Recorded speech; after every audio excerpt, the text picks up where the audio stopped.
Bun, ayah berangkat dulu ya. Begitu ujarku setelah menikmati sarapan pagi bersama istriku di meja makan. Sedangkan wanita yang menginap di rumah sejak kemarinan itu masih sibuk di depan rumah menjemur pakaian yang telah ia cuci. Yang rupanya tanpa kami menyuruhnya, ternyata ia mencuci semua pakaian kotorku bersama Rizka. Sempat juga istriku bercerita tadi di meja makan, jika ia sebenarnya sudah sempat menegur Sita agar ia tak perlu melakukannya.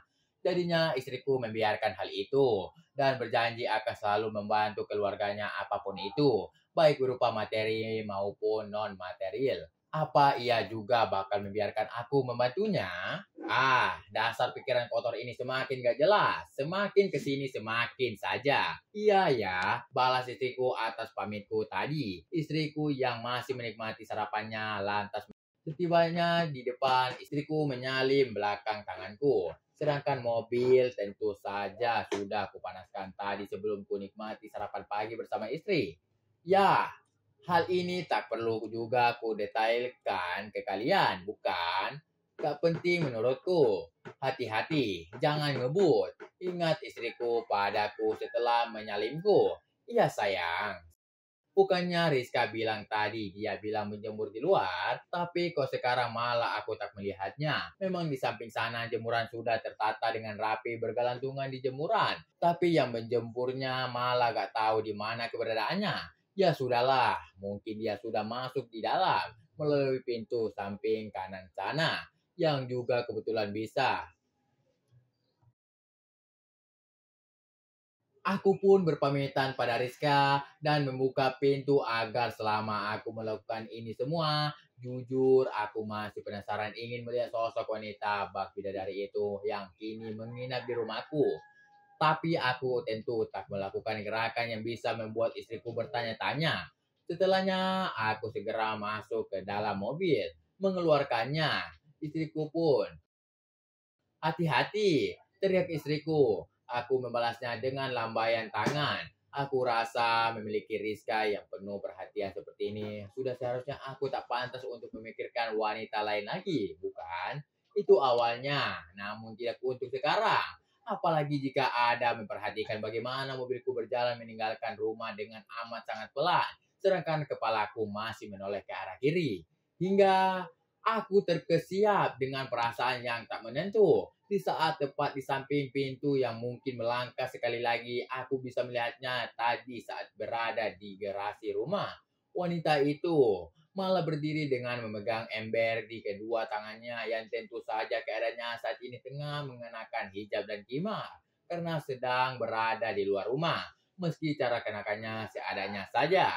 Tapi bukan itu yang menjadi perhatianku sekarang ini. Melainkan, sepertinya wanita itu menyadari jika aku sedang memperhatikannya dari dalam mobil. Ya, awalnya dia hanya berdiri tidak bergerak. Tapi tidak melakukan apapun di sana. Kepala berkerudungnya juga tengah tertunduk. Yang artinya maka ia menguping tadi obrolanku dengan Rizka. Meski memang obrolanku dengan istriku hanya sekedar obrolan kerjaan dan pesan hati-hati darinya. Ataukah jangan-jangan dia memang tak ingin menyela kemesraanku dengan istriku tadi, makanya dia menahan diri untuk tidak keluar dulu. Dan kini kepala berkerudung itu malah terangkat mengarahkan pandangannya ke arah mobilku. Kami bertatapan. Kejadian ini percayalah hanya terjadi sepersekian detik saja. Tapi tidak. Aku tak harus memperdulikannya, bukan? Maka tanpa membuka kaca mobil, aku menginjak pedal gas untuk segera menjalankan mobilku dengan meningkatkan kecepatannya sedikit. Apa yang patut kuceritakan pada kalian seharian aku bekerja?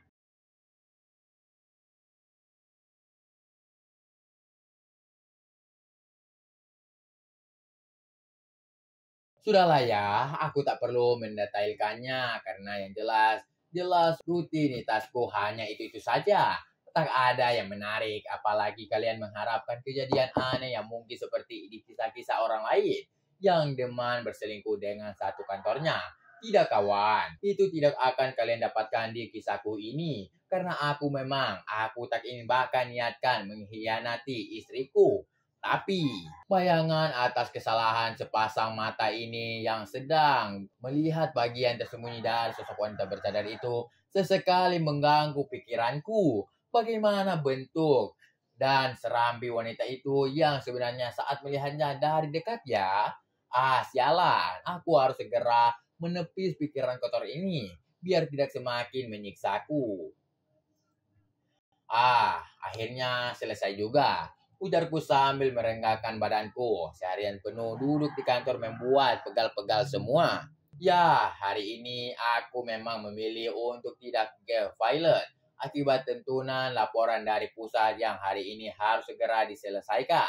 Waktu sudah menunjukkan pukul 5 sore. Udah ajalah. Aku pun segera berpamitan pada karyawan yang masih belum meninggalkan tempatnya. Setelahnya, ku jalankan mobilku menuju ke rumah. Tumben-tumbenan jalan tidak terlalu macet seperti biasanya, yang pada akhirnya membuatku tiba di rumah setelah berada di jalan selama 15 menit lamanya. Aku juga mendengar suara azan maghrib tadi di jalan, tapi kan ku tunaikan saat di rumah saja. Setibanya di rumah, aku hanya memarkir mobil di depan, belum memasukkannya ke dalam garasi rumah. Pintu pagar juga masih tertutup, maka aku pun membukanya. Setelah pintu rumah kubuka dan tak lupa mengucapkan salam, Assalamualaikum. Tak sampai salamku selesai, aku dikejutkan dengan penampakan Sita yang sedang duduk di dalam kamarnya. Apalagi dari sini, dapat dengan jelas bisa melihat ke dalam kamarnya. Sedangkan kamar pribadiku harus melangkah sedikit lebih dalam, yang letaknya di sisi kanan sana.